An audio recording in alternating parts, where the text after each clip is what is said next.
Students, आज हम करेंगे सेकंड ऑर्डर डेरिवेटिव्स। ठीक है, सेकंड ऑर्डर डेरिवेटिव क्या है कि अगर हमारे पास कोई फंक्शन दिया है और उसको दोबारा से डिफरेंशिएट किया जा सकता है तो that will be the second order derivative. Second order derivative जो हैं, अगर फर्स्ट ऑर्डर जो एक बार डिफरेंशिएशन होती है वो फर्स्ट ऑर्डर डेरिवेटिव होता है, दो बार अगर कोई चीज डिफरेंशिएट हो सकती है तो सेकंड ऑर्डर होता है, तीन बार हो सकती है तो थर्ड ऑर्डर होता है। इसीलिए मोर देन वन को हायर ऑर्डर डेरिवेटिव्स भी बोला जाता है। मैं आपको थोड़ा सा बताता हूं कि मान लीजिए हमारे पास एक फंक्शन है, इस तरह से गिवन है y, let's say y is equal to F of X. ठीक है, अगर इसको मैं पहली बार डिफरेंशिएट कर सकता हूं तो dy by D X is equal to F dash X हो जाएगा। ये फर्स्ट ऑर्डर डेरिवेटिव हो गया। अगर मान लीजिए कि अब मुझे दोबारा से इस चीज को डिफरेंशिएट करना है तो मैं किस तरह से डिफरेंशिएट करूंगा, d अपॉन डी एक्स यानी dy बाय डी एक्स कर दूंगा। तो dy बाय डी एक्स क्या आ जाएगा,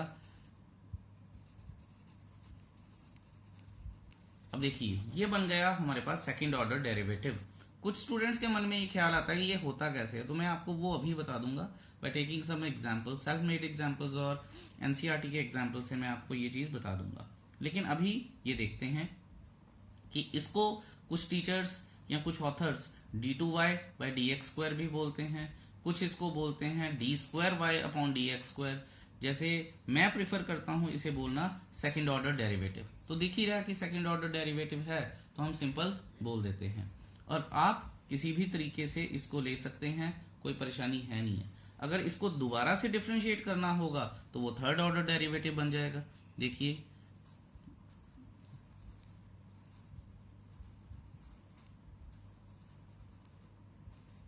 तो ये बन जाएगा थर्ड ऑर्डर डेरिवेटिव। ठीक है, d3y upon D X cube, तो या D cube Y upon D X cube is the third order derivative. इसी तरह से फोर्थ निकल सकता है, इसी तरह से फिफ्थ निकल सकता है।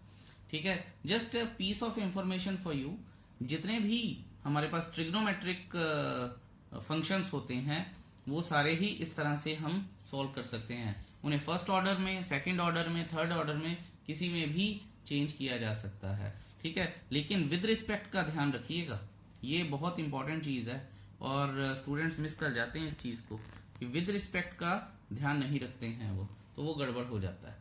जैसे हम अभी करते हैं एग्जाम्पल नंबर 38, तो बहुत सारी चीजें क्लियर होंगी आपके सामने। Let's see example number 38। Question है हमारे पास, हमें सेकंड ऑर्डर डेरिवेटिव निकालना है y is equal to X cube plus ten x.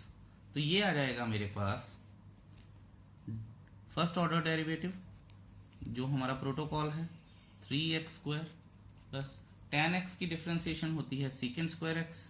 ठीक है, आपको ये याद होनी चाहिए, अगर नहीं है तो वो दिक्कत है। फर्स्ट ऑर्डर डेरिवेटिव आ गया। अब आप ये देखिए कि इसको मैं डिफरेंशिएट कर सकता हूं, यस, इसको डिफरेंशिएट कर सकता हूं, यस। ठीक है, अच्छा यहाँ पे बच्चों के मन में ख्याल आता है कि सर व्हाट इफ अगर एक फंक्शन डिफरेंशिएबल नहीं है और दूसरा डिफरेंशिएबल है। ठीक है, अगर एक फंक्शन डिफरेंशिएबल नहीं है तो फिर वो कांस्टेंट है, कांस्टेंट की डिफरेंशिएशन 0 होती है, स्टिल हम लगा सकते हैं। तो यहाँ पे अब देखते हैं कि हम second order derivative d2y by D x square is equal to, ये थोड़ा सा मैं लेंदी कर दूंगा आपके लिए, d upon D x 3x square plus secant square x. इसके बाद इसको मैं लिख दूंगा, 3 आगे आ जाएगा 6x plus secant square x की सबसे पहली डिफरेंशिएशन चेन रूल लगेगा 2 सीकेंड एक्स, और फिर सीकेंड एक्स की डिफरेंशिएशन सीकेंड एक्स टेन एक्स। ठीक है, तो ये इसका फाइनल आंसर क्या हो जाएगा, 6x plus 2 secant square x ten x. ठीक है, अब साइन और कॉज में मत चेंज करने बैठ जाइएगा, वो गड़बड़ हो जाएगी। अब यहां से एक चीज और क्लियर होती है कि ये देखिए ये डिफरेंशिएबल है, ये भी डिफरेंशिएबल है, ऑल्दो लंबी डिफरेंशिएशन है पर यस हो सकता है। तो अगर हमें थर्ड ऑर्डर डेरिवेटिव निकालने के लिए भी बोला होता तो हम कर सकते थे, कोई एज सच इतनी लंबी चौड़ी परेशानी होनी नहीं चाहिए थी हमें। हाउएवर अब हम करते हैं example number 39। Example number 39 goes like this कि अच्छा, बड़े इंटरेस्टिंग और बड़े आसान क्वेश्चन होते हैं। ये मत समझिएगा कि ये 6 नंबर का आ जाएगा, ठीक है। ज्यादा से ज्यादा ये 2 या 4 नंबर में ही पूछा जा सकता है, इससे ज्यादा बेचारा बनता भी नहीं है। y is equal to a sine x plus b cos X, और उन्होंने अब हमें एक एक्सप्रेशन दे दिया है, उसे जीरो के इक्वल प्रूव करना है। उस एक्सप्रेशन में हमारे पास सेकंड ऑर्डर डेरिवेटिव है, पहले वो निकाल लेते हैं। तो इसके लिए हमें फर्स्ट ऑर्डर डेरिवेटिव निकालना पड़ेगा। फर्स्ट ऑर्डर क्या है हमारे पास? हाँ जी, ए कांस्टेंट है। अब मैं पूरा प्रॉपर नहीं कर रहा हूँ, सिंपल डिफ्रेंसिएशन कर रहा हूँ। ए कांस्टेंट है, साइन एक्स की differentiation cos x, plus b constant है, minus sine x cos x की डिफ्रेंसिएशन। तो a cos x minus b sine x. देखिए मैंने बोला था ना कि ये होते हैं, ये च्युइंगम की तरह खींची जाइए इसको जितना मर्जी, इन्हें बेचारे ने रुकना नहीं है कभी। अब डबल ऑर्डर डेरिवेटिव या second order derivative, a constant है, minus a sine x minus b cos x, ठीक है। ये हो गया हमारे पास सेकंड ऑर्डर डेरिवेटिव। अब मैं लिखता हूं जो एक्सप्रेशन उन्होंने हमें दी थी। Now d two y by D x square plus y is equal to, देखेंगे, minus a sine x minus b cos x plus a sine x plus b cos x. ये इससे गया, ये इससे गया, इज इक्वल टू 0 हो गया, ठीक है। और हेंस प्रूव भी आ गया। यही तो क्योंकि हमें प्रूव करना था। So I hope that is pretty clear to you. और काम थोड़ा सा आसान ही है, ज्यादा लंबा चौड़ा टीडियस काम है नहीं है। अब करते हैं एग्जाम्पल नंबर 40 और नेक्स्ट पेज पर चलते हैं। चलिए जी, एग्जाम्पल नंबर 40 आ गई है हमारे पास। y is equal to 3e की पावर 2x प्लस 2e की पावर 3x, और हमें ये प्रूव करना है second order derivative minus 5 into first order derivative plus 6 into Y की वैल्यू जो भी एक्सप्रेशन है इज इक्वल टू 0, ठीक है। इसके लिए हमें पता चल गया है कि हमें फर्स्ट ऑर्डर और सेकेंड ऑर्डर दोनों ही निकालने पड़ेंगे। तो कर लेते हैं।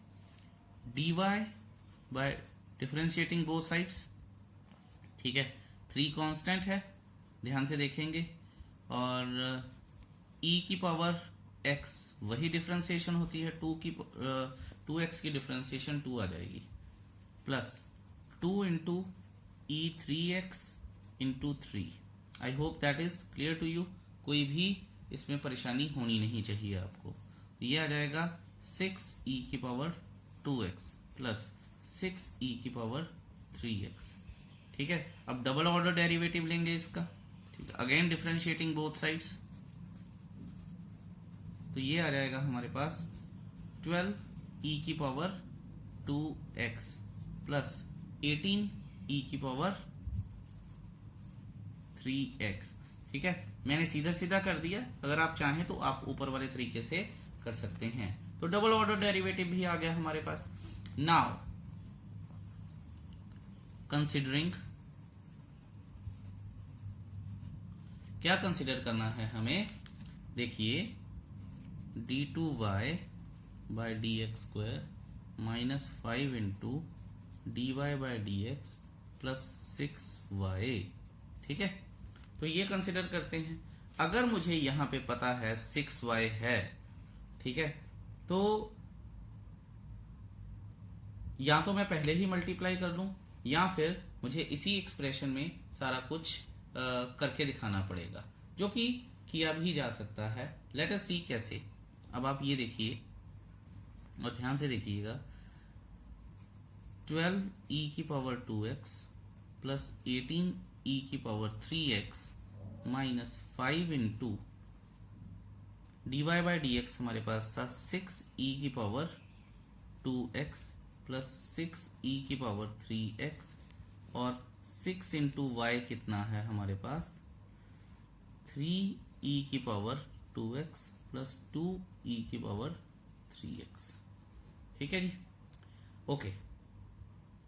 यहां पे अब हम कर लेंगे 12e की पावर 3x प्लस 18e की पावर 3x माइनस 30e की पावर 2x, तो सॉरी यहाँ 2 लिखना चाहिए था, आई एम सॉरी, और 30e की पावर 2x माइनस 30e की पावर 3x प्लस 18e की power 2x minus plus 12e की पावर 3x। सो 12, 18, 30 गए, 18, 12, 30 गए इज इक्वल टू 0 आ गया, और यही तो हमें प्रूव करना था। देखिए है ना कितना आसान, हेंस प्रूव्ड।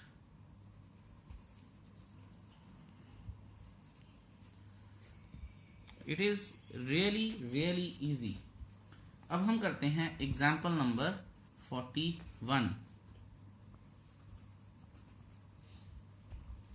एग्जाम्पल नंबर 41 क्या है, y is equal to sine inverse x, और मुझे निकालना क्या है, ये ध्यान से देखिएगा, 1 माइनस एक्स स्क्वायर जो कि क्वेश्चन में लिखा है into second order derivative minus x into first order derivative is equal to 0।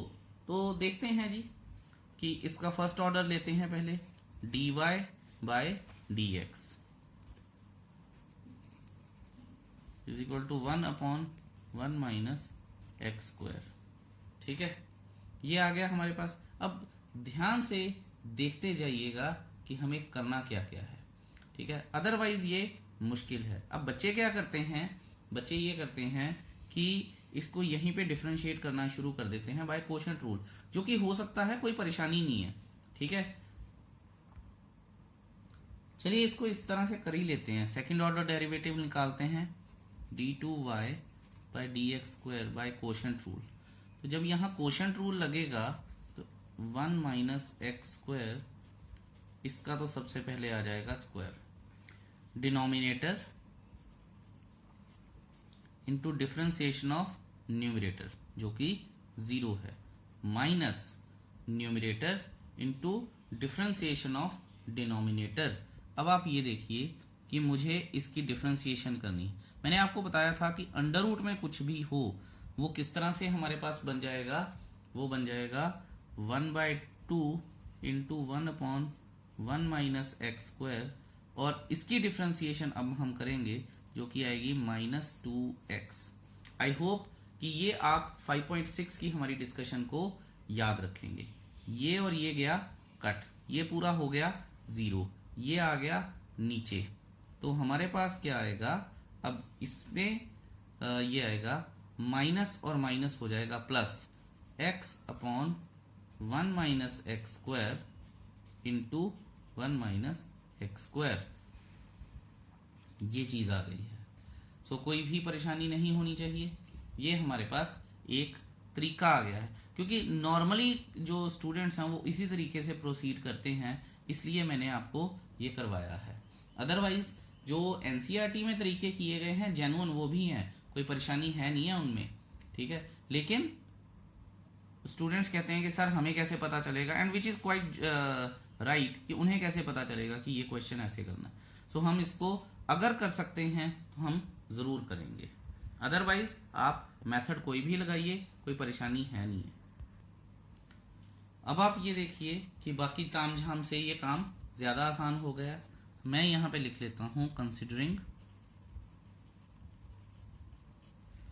1 minus x square second order derivative minus x into first order derivative. ये कंसिडर कर लिया हमने, बिल्कुल कर लिया है। तो अब मैं ये देखता हूं 1 माइनस एक्स स्क्वायर इंटू, ध्यान देंगे अब हम 1 minus x square under root में into 1/1 minus x square minus x into 1/1 minus x square. ये चीज और ये चीज कट गई। ठीक है, और ये बचा हमारे पास और ये बचा, ये दोनों कट गए, तो इक्वल टू 0 नहीं आ गया, और मुझे यही तो प्रूव करना था, हेंस प्रूव्ड। ठीक है, सो यहां से हमारी जो एक्सरसाइज 5.7 है वो हमारा होमवर्क बन जाती है बच्चों। There are I think 17 questions which you should do. उसके बाद मीन वैल्यू थ्योरम शुरू हो जाएगी, वो अपने आप में ही कुछ अनोखी ही कथा है। ठीक है, तो इसे ध्यान से खत्म कर लीजिए, then we will proceed to the next topics. Thank you so much for watching this video so patiently. Have a nice day ahead. Bye bye.